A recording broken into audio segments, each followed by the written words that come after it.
You already signed, and the cost changed after. Not because you upgraded, not because you made some mistake, because the housing machine moved the goalposts. And they did it quietly, legally. They did it on schedule.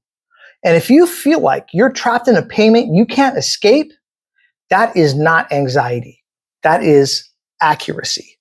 You are not early. You are not getting ready. You are already inside it.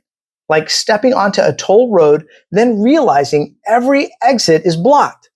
And the toll keeps rising anyway. So take a breath, pause on that, because that is the story. And this is the first ugly truth.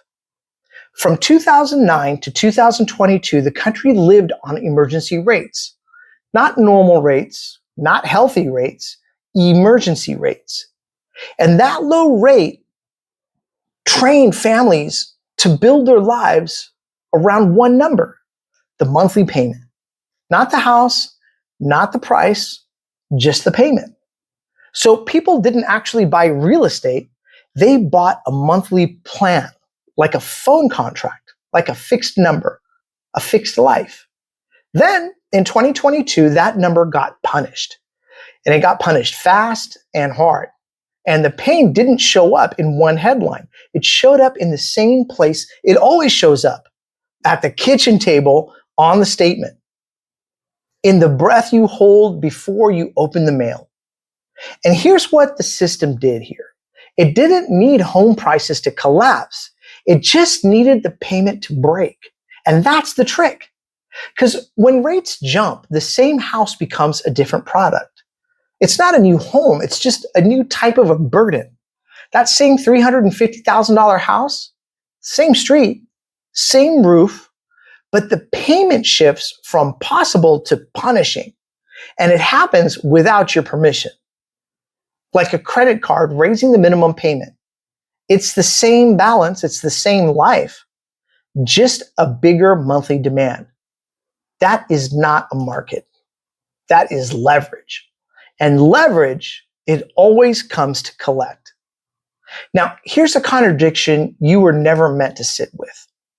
Rates went up and payments exploded, but prices didn't fall the way people expected them to. So the public got told a comforting sentence. Housing is strong. But no, housing is stuck, like an elevator jammed between floors. It's not crashing, not moving, just trapping everyone inside while the motor just winds out. And that's the reality we're all living in. A market that can't clear, a market that can't breathe. And the reason is simple.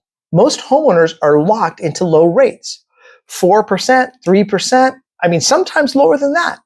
So they don't list because they can't, because selling isn't a transaction now. It's almost like a self-inflicted pay cut. You sell the house, you lose the rate, you lose the payment, you lose the one thing that made your life work. So inventory, it stays tight, and buyers get punished. And that's the squeeze. Owners can't move. Buyers can't either. And the system calls that stability. But is it though? That is not stability. That's paralysis. So let's talk about what really rides in this system. Because people, they keep staring at price charts, but the damage is in the carry. Taxes rise, insurance rise, HOA fees, they rise, repairs rise. And even when you don't move, even when you don't refinance, even when you do nothing, that ends up being the betrayal. You can't, or you can sit still and still get squeezed. It's like signing a lease where rent stays flat, but every month the fees grow. Trash fee, the administration fees, the processing fee. And one day you look up and realize the rent didn't change. The cost of existing did. And that's how housing is now. A fixed payment world turned into a moving cost world. And families are paying the difference. And this is where the story turns darker. Because buyers didn't stop wanting homes. They stopped being able to carry the math.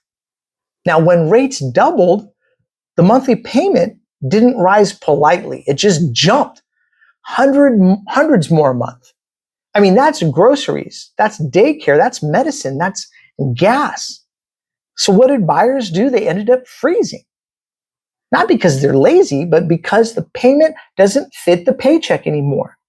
And when buyers freeze, sellers don't adjust. They wait, they hold, they anchor to yesterday, because human beings don't like admitting loss. They would rather sit on a listing like it's a broken suitcase, dragging it behind them, pretending that it's all fine. So the market doesn't crash, it clogs, like an engine overheating in traffic, not exploding, just getting hotter and hotter and hotter, while everyone pretends the smoke's just normal. That is what strong housing looks like. Quiet strain, hidden damage, delayed consequences. Now, the system does something even more insulting than that. It tells you relief is coming, that rates will drop, that things will normalize. Just wait. But waiting isn't neutral. Waiting is expensive because the pressure doesn't pause. Rent keeps climbing. Insurance keeps climbing. Property taxes keep climbing. So families who couldn't buy are forced to rent longer, and renters get squeezed harder. And landlords, they pass costs through. That's not ideology, that's just math. Rent becomes gravity. Not because you're weak, because gravity doesn't care what you want. It just pulls. And here's the unexpected cause and effect of the whole thing. The system trained everyone to chase low rates, then punish them for living in a world it created. That's the design. Low rates made people stretch. Builders expanded, investors piled in, then rates rose fast. So demand fell. But supply didn't suddenly become abundant because owners refused to list. So prices stayed propped and payments, they stayed brutal.